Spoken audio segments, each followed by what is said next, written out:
Abordaje dermatológico del pie diabético. La doctora Mónica Jorge, del Hospital Ramos Mejía, División Dermatología, Clínica de Heridas.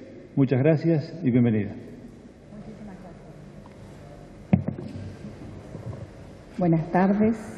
Estoy muy agradecida de poder compartir con ustedes esto, porque evidentemente estamos todos hablando de lo mismo y la idea es que podamos acoplarnos para trabajar en forma multidisciplinaria.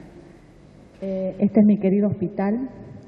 Yo soy dermatóloga y estoy a cargo de la Clínica de Heridas del Servicio de Dermatología del Hospital Ramos Mejía.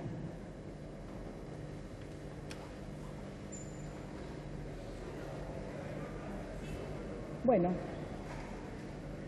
si bien la lesión puede ser insignificante o no aparecer, eso no significa, disculpen la redundancia, de que el pie diabético o el pie en riesgo no tenga importancia. El mejor tratamiento, ya lo dijeron todos, y me quitaron toda la labia, todos mis expositores anteriores, porque mucho de lo que yo había preparado ya lo dijeron, así que lo voy a pasar.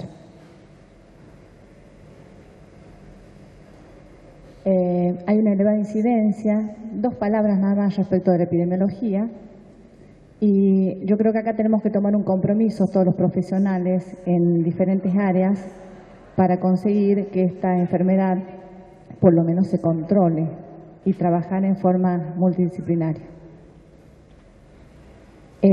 La definición de pie diabético creo que todos la conocen, así que no vale mucho la pena que yo pueda repetirla, la tienen acá. Yo voy a tratar de acercarme a lo que en esta tarde todavía no se dijo, no estuve a la mañana, así que les pido disculpas si soy reiterativa. Hay una diferencia importante entre pie diabético y pie en riesgo, debido a que el pie en riesgo es un pie no complicado y el diabético ya tenemos complicaciones severas. Breves palabras de la epidemiología, que ya todos lo conocen porque se dijo mucho de esto. En el pie diabético tenemos factores predisponentes, condicionantes y desencadenantes. Entre los predisponentes, la neuropatía asimétrica distal, la enfermedad vascular periférica, porque hay afectación de la macrovascularización, o sea, arterias de grandes, medianos, pequeños calibres, y también una microangiopatía, porque se comprometen también los capilares, lo que lleva a provocar grandes deformidades en el pie complicado y en el pie diabético avanzado. Los factores condicionantes, los más importantes, que ya todos lo dijeron, la neuropatía que es sensitiva motora autonómica, la vasculopatía y las deformidades como consecuencia de esto forman un pie en riesgo. Si a esto le sumamos falta de higiene, intertrigos, hongos, onicomicosis, maceración de la piel, infecciones, un calzado inadecuado, una pedicuría doméstica que no se debe hacer en el pie diabético, cuerpos extraños en el calzado o quemaduras porque el neuropático no tiene sensibilidad, esto agravaría y nos llevaría así a tener un pie complicado. Entre los factores desencadenantes tenemos factores extrínsecos y factores intrínsecos. Entre los factores extrínsecos tenemos factores mecánicos como el calzado, térmicos o químicos. En el caso de que el paciente puede ponerle pie un neuropático en una tina caliente con agua caliente y se puede producir una quemadura importante y no lo siente. Lo mismo con productos químicos. Y entre los intrínsecos, las deformidades que presentan ya el pie de un paciente añoso o no, que lo anteceden al pie diabético o no, como el hallux valgus, los dedos en garro o martillo. La neuropatía ya se habló de la neuropatía sensitiva, motora y la autonómica. Un pequeño resumen. Yo soy cortita, no sé manejar esto, así que estamos en problema. Lo puedo sacar, ¿verdad?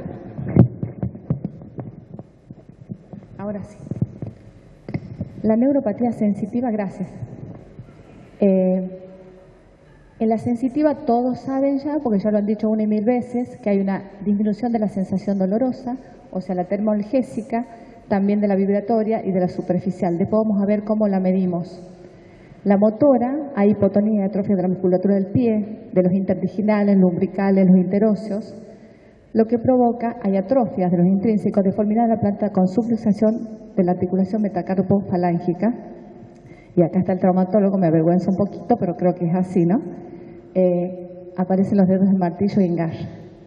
Y la autonómica, que están comprometidas las glándulas sudoríparas, lo que provocan una sequedad, una anhidrosis en la piel, con grietas, aparición de grietas y fisuras en el pie diabético.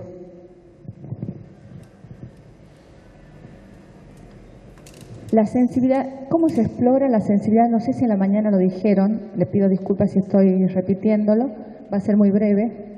La sensibilidad por presión se la explora a través del monofilamento, ejerciendo una presión durante 2 segundos en determinados lugares, que ya lo vamos a ver. Hay pérdida de sensibilidad en algunos puntos, esto indica un riesgo y una futura úlcera. Y la técnica de elección, esta técnica entiendo yo, que es la que generalmente preferimos los especialistas. Este es el monofilamento de Siemens, se le aplica en el pie a nivel del quinto y del primer metatarsiano del dedo, también se lo puede usar en el borde externo del pie y la presión se hace durante 2 segundos. Por supuesto que como hacemos con la termoalgésica, con la térmica también del agua fría, el agua caliente, el algodón o la aguja, para probar la sensibilidad, lo hacemos con el paciente que no esté mirando lo que estamos haciendo y preguntándole y engañándolo un poquito. Los puntos donde se realiza la aplicación del monofilamento, que es a nivel del primero del quinto metatarsiano, en el pulpejo del dedo, y a veces se puede probar en otras partes del pie. Para probar se usa el diapasón. El diapasón lo hacemos vibrar y lo colocamos en el dorso del dedo mayor de los pies. La motora presenta, acá vemos algunas deformidades que el doctor ya presentó, dibujitos como estos. Acá tenemos las alteraciones que empiezan a sufrir los pies de los pacientes diabéticos. Acá vemos un aumento de la presión plantar y una hiperkeratosis, tal vez un eloma o un callo. Y acá vemos ya la deformidad, porque se ha alterado la biomecánica del pie y una deformidad en la almohadilla plantar. Hay un aumento de la presión en la zona de los metatarsos, en la extremidad de los dedos y en la zona del talón. Y acá vemos el dedo en garra, los dedos en garra, que también están con una presión aumentada en el dorso y en la parte de la planta. La deformidad del pie. Y vemos acá cómo aparece la hiperkeratosis por ese factor extrínseco que es el calzado. Este sería el factor intrínseco, la deformidad o la presión de adentro hacia afuera, y el calzado que ejerce la presión de afuera hacia adentro. Ya lo presentó el doctor, vamos a repetir, vamos a hacer docencia. Acá tenemos ya la alteración de la almohadilla plantar, una hiperkeratosis, callo o eloma. Acá vemos que la presión ha aumentado y empieza a producir un hematoma o una ampolla que después se rompe, da lugar a la úlcera y en este caso ya compromete tejidos más profundos hasta llegar al hueso. El mal perforante plantar, esta es la hiperkeratosis. Esta hiperkeratosis se tiene que tratar y acá seguro que tenemos que hacer una descarga. Acá tenemos un eloma, una hiperkeratosis, un mal perforante en el dorso del dedo mayor. La deformación de la que habló el doctor, acá tenemos ya un pie de Charcot. Fíjense que la deformidad es mucho mayor y acá también se lo ve, se ha perdido el arco plantar y la estructura osteotendinosa está modificada. En la autonómica y alteración de la nerviosidad autónoma hay anhidrosis, porque hay lesión a nivel de las fibras nerviosas gangliares que inervan las glándulas sudoríparas. Provocan esta sequedad extrema, la cerosis, grietas y fisuras en los pies y en la periúlcera. La alteración de la inervación simpática de las comunicaciones arteriovenosas o los shunt provoca una pérdida de la regulación del flujo sanguíneo. Y después vamos a ver qué pruebas hacemos. La enfermedad vascular periférica, no voy a ser yo la que hable de esto porque son especialistas ustedes, así que esto lo vamos a pasar. De las deformidades ya hemos hablado. Este es un algoritmo de lo que es la diabetes, de la neuropatía motora, la sensitiva y la autonómica. Acá tenemos un pie neuropático en riesgo y los factores más importantes que desencadenan la complicación, que es el pie diabético. Bueno, el paciente, nosotros recibimos todo tipo de úlceras en el hospital. Es un sector bastante amplio, donde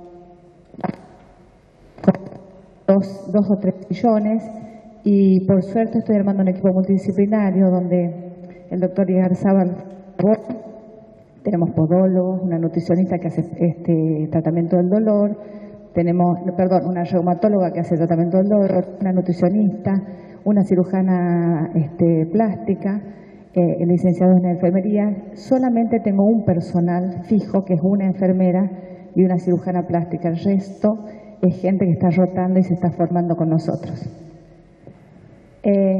Acá en el pie diabético, en el paciente diabético, lo más importante de todo es el control metabólico. Si no tenemos logrado esto, la evolución de la enfermedad es muy severa.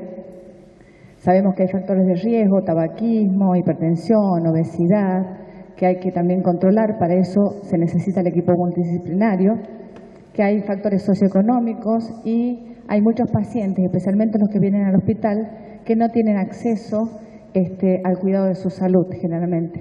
Tenemos problemas también con la parte de educación. Al paciente se lo examina acostado y parado.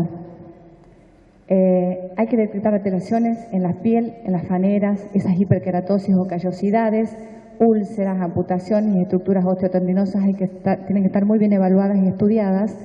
El paciente tiene que estar acostado, descalzo, por supuesto sin medias y sin calzado para poder examinarlo. Tenemos que detectar los síntomas neuropáticos, del que ya también hablaron, y los síntomas vasculares, la claudicación intermitente. Si tiene dolor en reposo o dolor neuropático, esto nos está hablando de la gravedad del caso. Hacemos índice tobillo-brazo en el hospital. Tenemos dificultades para los ecodoppler porque hay un solo equipo en todo el hospital y a veces no lo conseguimos a la brevedad. Y con el paciente de pie y acostado para ver el relleno capilar. El pie está más pálido acostado y cuando el paciente se para, en una determinada cantidad de segundos se produce el relleno capilar. La exploración hay que determinar y estudiar bien los trastornos tróficos. Dijimos que a causa de esa alteración autonómica, la piel está seca, brillante, atrófica, muy seca, agrietada y hay pérdida de faneras, o sea, pelo, uñas están comprometidos. Las uñas también están comprometidas en un paciente con un pie diabético.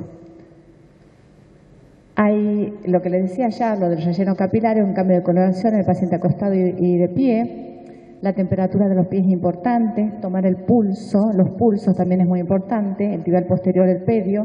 Hacemos índice tobillo-brazo, aunque entiendo que no es de mucho valor, lo charlé con el doctor Segura y no es de mucho valor porque no es un aparato sensible. Y interrogamos sobre el dolor en la marcha y si es que tiene claudicación intermitente. Vamos a hacer diagnóstico de pie neuropático, de pie neuroisquémico o en menos proporción o porcentaje del pie isquémico. Esto no lo voy a decir porque ya todos lo conocen. La clasificación de Wagner también ya todos han hablado de ella.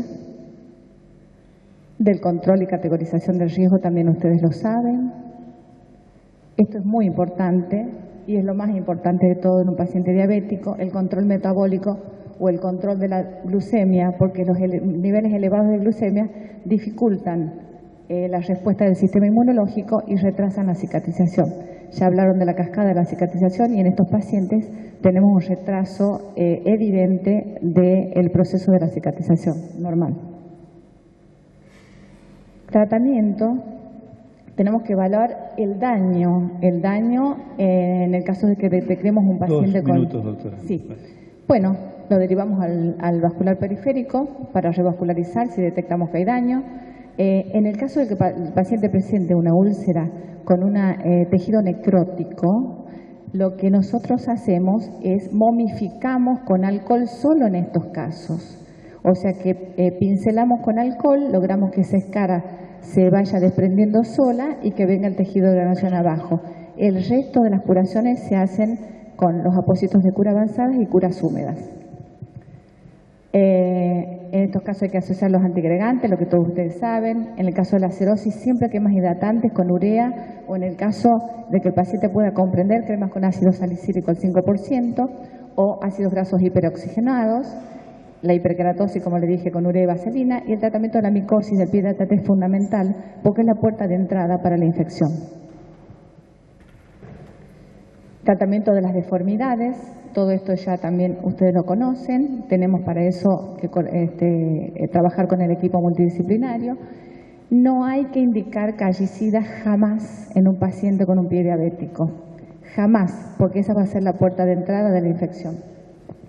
Y ya hablaron de la prevención y educación, que esto es fundamental en lo que tenemos una gran deuda porque tenemos que trabajar sobre ello.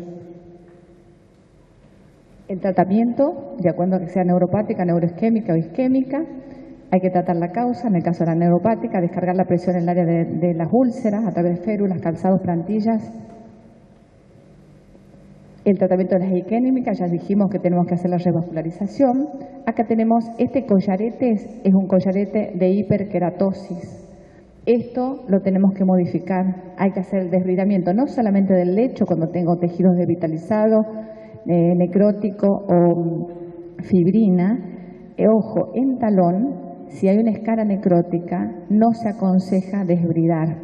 Se aconseja topicar primero con alcohol y esperar que la escara se vaya desprendiendo hasta que aparezca un tejido vital. Porque si nosotros desbridamos un talón en una escara necrótica, lo más probable es que le metamos un bicho o sabemos que la flora polimicrobiana está en todas las úlceras. Acá tenemos otra donde tenemos efacelo, fibrina, un rodete o un collarete hiperkeratósico y algo de tejido de granulación. Y acá tenemos una lesión necrótica franca. ¿Qué hacemos nosotros? A lo mejor acá afuera, con lo poco que tenemos en el hospital, ponemos urea al paciente que está internado y acá adentro lo topicamos con alcohol.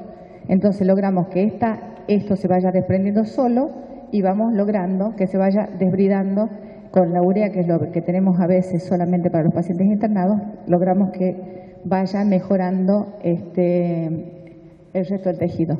Fundamentalmente, control de la infección, siempre en un paciente diabético, siempre hay que hacer cultivos, siempre hay que entrar por piel sana o bien por biopsia. Ante la sospecha de una osteomielitis hay que explorar, se puede explorar con una sonda canalada estéril. Si tocamos hueso seguramente está comprometido el hueso, hay que realizar radiografía, centellografía y en el caso que se pueda, resonancia magnética, y si tenemos que ver si hay compromiso isquémico, una angioresonancia, si está a nuestro alcance. Lavar. En estos pacientes hay que lavar, si están infectados, con solución de clorhexidina solamente durante 3 o 4 días, porque todos los antisépticos son citotóxicos, inclusive la clorhexidina. Entonces la clorhexidina la voy a usar durante 3 minutos, solamente primero lavo la parte de la periferia de la úlcera, durante 3 minutos, dejo actuar, lavo el centro de la úlcera, enjuago bien, no tengo que dejar restos, y después lavo con solución fisiológica, pero solamente 3 o 4 días.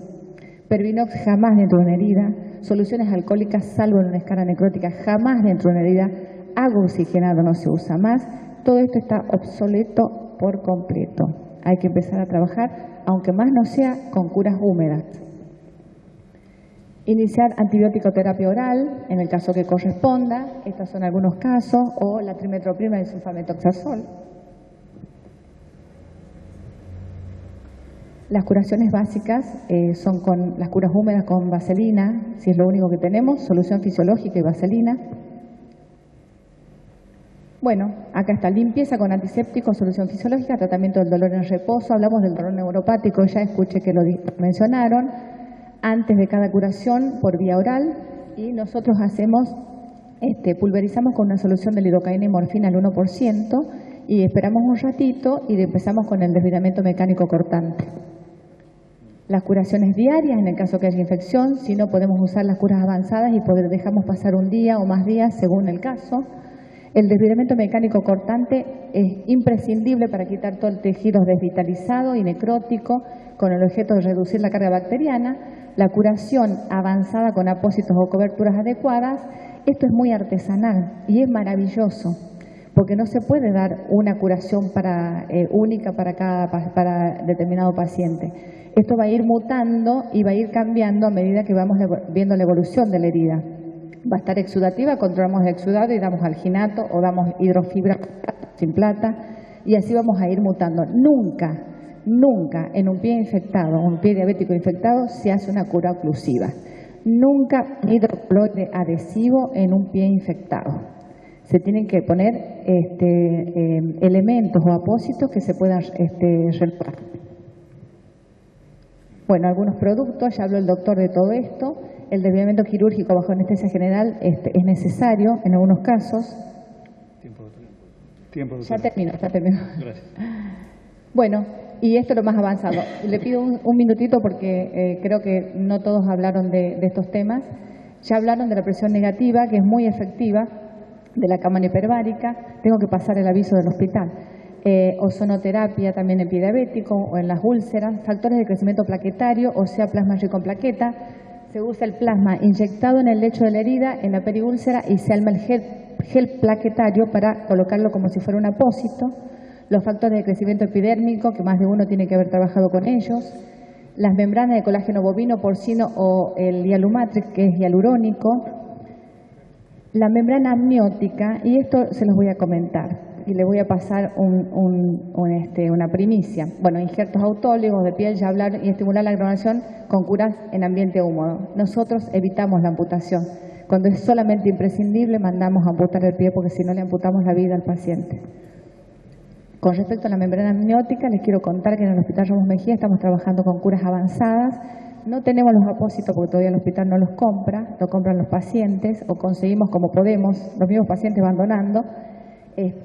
Ahora empezamos a hacer el plasma rico en plaqueta con la gente de hemoterapia porque es un equipo, forman parte del equipo, y estamos empezando a habilitar el sector para hacer membrana amniótica, que es la membrana de los pobres.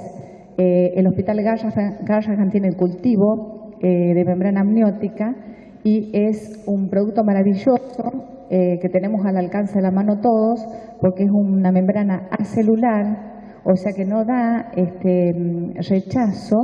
Y se puede empezar a usar no solamente en pie diabético, sino en dehiscencias, en la parte traumatológica, en cirugía general. Realmente es interesante, así que los invito a que se informen sobre esto. A ver, ya terminé. La higiene y el cuidado, ya todos tienen que haber hablado de esto, de la prevención. Hay que hidratar la piel, hay que hacer un secado muy exhaustivo de entre medio de los dedos, lavar con agua tibia, la inspección diaria de los pies. Si el paciente tiene una retinopatía, tiene que ayudarlo a la familia o tiene que ir a control. El corte correcto, preferentemente el limado de las uñas de los pies, no cortar, acudir al podólogo periódicamente si es que puede, el calzado ancho profundo, cómo se tiene que cortar la uña, cómo está el pie cuando usamos los zapatos angostos como los que tengo puestos yo. El pie tiene que estar cómodo, ancho, el calzado tiene que ser ancho, pero no es lindo, ancho y profundo. Bueno, el calzado se tiene que comprar al final de la tarde, hay que decirle al paciente. Cuando el pie está hinchado, si se lo compra a la mañana temprano, seguramente después le va a apretar y le va a producir una úlcera por presión. El pie en riesgo, que hay que hacer, esto es prevención. La clínica de heridas, algunas de las personas que están colaborando. Este es el curso que se está dando, que estoy dando en el hospital desde el principio de año y vamos a renovar cada año porque la intención es educar y ayudar a capacitar al personal que no conoce del tema. Lo último, este es el cielo en la tierra, es Iruya y es mi querida provincia. Está en mi querida provincia. Muchas gracias. ¿Alguna pregunta? Sí. Doctor. Sí.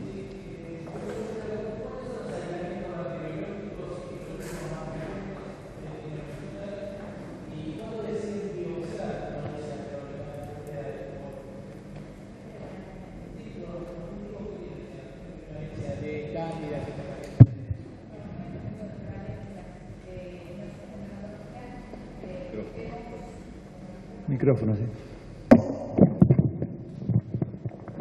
En dermatología vemos, una de las consultas más frecuentes son casualmente los intertrigos, las onicomicosis y el pie de atleta.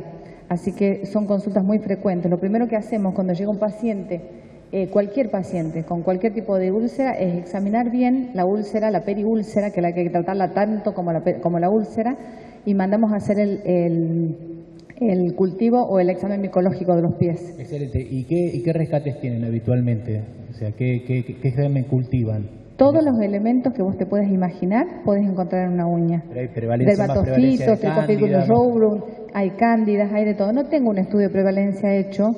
No sé si alguno de ustedes los ha hecho o tienen conocimiento.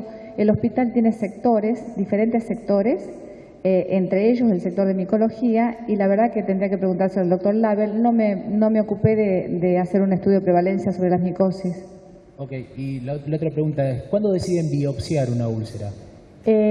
No estamos biopsiando tan seguido las úlceras por una cuestión de funcionamiento todavía, pero decidimos la biopsia cuando no tenemos una buena evolución en el tratamiento, porque tenemos que hacer un diagnóstico diferencial y tenemos que saber exactamente cuando no responden al tratamiento antibiótico, tenemos que saber si está haciendo resistencia a algún antibiótico y qué flora tiene la úlcera. Yo le preguntaba por el tema para el clínico, digamos, para nosotros, el tema de los tumores dentro de las úlceras. O sea, ¿cuánto tiempo esperamos? No me preguntaba solamente por el pie diabético. Una úlcera que no responde al tratamiento, nosotros esperamos un poquito más, de 3 meses, más o menos, de ver la evolución, inclusive que hemos hecho distintos tipos de tratamiento y vemos, pero ya tenemos la sospecha, porque tenemos el ojo hecho para sospechar un epidermoide. De todas maneras, las úlceras, muchas son muy parecidas y a veces son difíciles de hacer un diagnóstico. Y tenemos que hacer la biopsia para hacer el diagnóstico diferencial entre pioderma gangrenoso, una úlcera vasculítica, una crioglobulinemia, pero eso va a depender de la comorbilidad del paciente. Entonces hacemos un buen examen clínico, tenemos una historia especial muy completa. Entonces, en base a lo que vamos interrogando y a lo que vamos estudiando, vamos haciendo la pesquisa de otras cosas. Pero sí hacemos, porque inclusive hay pacientes con BAC que a veces no responden y le mandamos a hacer el estudio histopatológico. Bueno, muchas gracias. A ver, bueno, ¿sí? Una pregunta muy breve, por favor, así. ¿Cómo protocolo? No, una vez que tenemos la respuesta del examen micológico, generalmente es el doctor Label el que lo hace, pero a veces usamos mucho la terbinafina, hacemos un control con un hepatograma, hacemos un control clínico primero y el fluconazol es más económico, así que cuando podemos mandamos al fluconazol, que es lo que el paciente tiene más acceso o más posibilidades de comprarlo, o lo tenemos en el hospital para que lo retiren de la farmacia. El fluconazol se indica una vez por semana después de una comida, porque hay que favorecer la absorción a nivel de intestino con un poquito de grasa, aunque sea con una media luna, o se le pide que coma aunque sea una tostadita con manteca o con algo grasoso, y depende, porque a veces es necesario hacerlo durante 8 o 10 meses, con controles de laboratorio, ¿no? Si no, usamos terbinafina, que también lo hacemos por pulsos, y el itraconazol en caso que sea necesario y que tengamos una flora adecuada para eso. Muchas gracias. Continuamos con el doctor. Muchas gracias, doctora. Muy amable. Gracias. Continuamos con el doctor Jorge Felseberg, cirujano vascular, que nos va a contar cómo aborda quirúrgicamente a estos pacientes con pie diabético.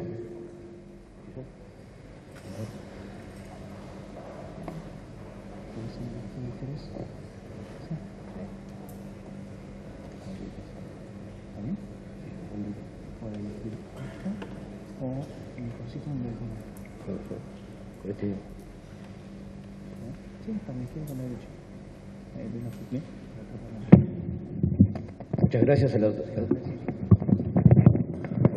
gracias a la autoridad de AFLIPA y al laboratorio de Caveri por la invitación a esta charla. Vamos a hablar un poquito del abordaje vascular del pie diabético. Los cirujanos vasculares, ya quizás un poquito en retirada y que no hacemos intervencionismo, tenemos bastante, estamos limitados en el tratamiento de la arteriopatía en el pie diabético. ¿Por qué? porque hoy los procedimientos endovasculares han crecido de forma exponencial y las intervenciones quirúrgicas de cirugía directa son cada vez menores. Algunos datos de diagnóstico, digamos, quizás podemos encuadrar al paciente diabético, sobre todo en la práctica privada. ¿Escuchan?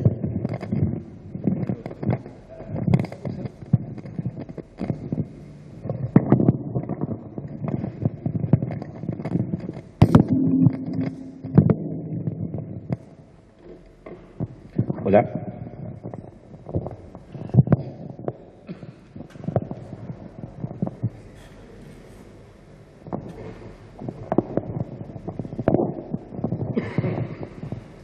En la actividad hospitalaria o en la actividad de una clínica privada es fácil el abordaje multidisciplinario, quizás es más fácil del paciente diabético. En la práctica de consultorio, muchas veces recibimos el paciente directamente derivado del médico clínico o diabetólogo para el estudio de la enfermedad vascular del pie diabético.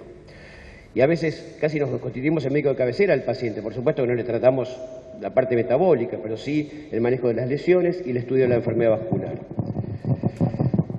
La enfermedad vascular en la diabetes tiene una incidencia de 2 a 4 veces mayor que los pacientes, 2 a 4 veces mayor en pacientes con diabetes que en los no diabéticos. Y la claudicación intermitente se observa 3,8 o 4 en hombres más en diabéticos que no diabéticos y 6,5 veces más en las mujeres. Aproximadamente el 30% de la población diabética con más de 10 años de evolución de la enfermedad presenta una macroangiopatía. Y la ausencia de un pulso aumenta 6,3 veces la incidencia de úlceras o trastornos tróficos. ¿Cuál es la importancia del diagnóstico precoz de la enfermedad arterial periférica? En estos pacientes diabéticos, el riesgo de muerte por un evento cardiovascular aumenta de 2,5 a 6 veces que en los pacientes no diabéticos. La mortalidad anual es casi cercana al 5%. El 60% de los pacientes con pie diabético presentan lesión coronaria significativa por angiografía. Y aproximadamente el 15 a 20% de los pacientes tienen estenosis significativa carotidia. Tenemos pacientes que tienen un 30% de antecedentes de infarto agudo de miocardio y de angina y hasta un 16% de eventos cerebrovasculares. El 25% de los pacientes con isquemia crítica del miembro de una extremidad mueren en el primer año y el riesgo de amputación es sumamente elevado. La mortalidad de pacientes que han sufrido una amputación, por ejemplo, puede llegar al 45% después del año.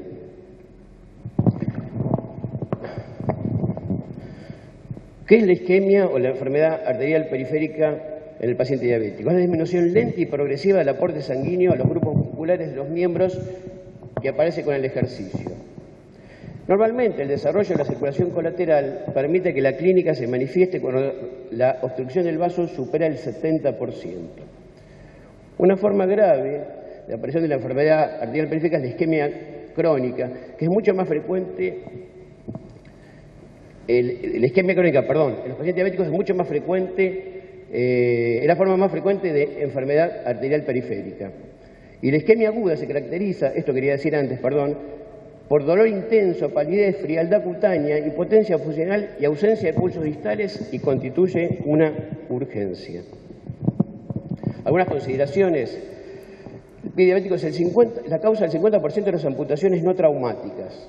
El 20% de los pacientes que ingresan a un hospital son por problemas del pie. Como complicación de la diabetes, el pie diabético es más frecuente que la enfermedad coronaria, el infarto cerebral, la ceguera y la insuficiencia renal crónica. Y generalmente afecta a un nivel socioeconómico bajo. Lo importante quizás es para el médico no vascular cuáles son los criterios de derivación a cirugía vascular, el cirujano vascular. El médico de la atención primaria no puede llegar al diagnóstico o carece de recursos para realizar el tratamiento conservador inicial. Existen dudas en el origen de los síntomas. Muchos pacientes no tienen la claudicación intermitente típica, pueden tener dolor en el muslo o pueden tener claudicación glútea, y entonces el médico quizás no sospechar de la enfermedad arterial periférica. O el paciente tiene síntomas limitantes a pesar del tratamiento conservador correcto. También es importante, digamos, Derivar a los pacientes jóvenes con claudicación prematura, a los pacientes que presenten ausencia de pulso, o pacientes que tengan dolor de reposo o úlceras de gran magnitud o gangrena que demarcarían un cuadro de isquemia crítica. También es importante, derivar a pacientes que tienen patología asociada, tanto en territorio aórtico, por ejemplo, aneurismas o patología carotidia. ¿Cuáles son las características de la macroangiopatía diabética, Tienen mayor porcentaje de lesiones calcíticas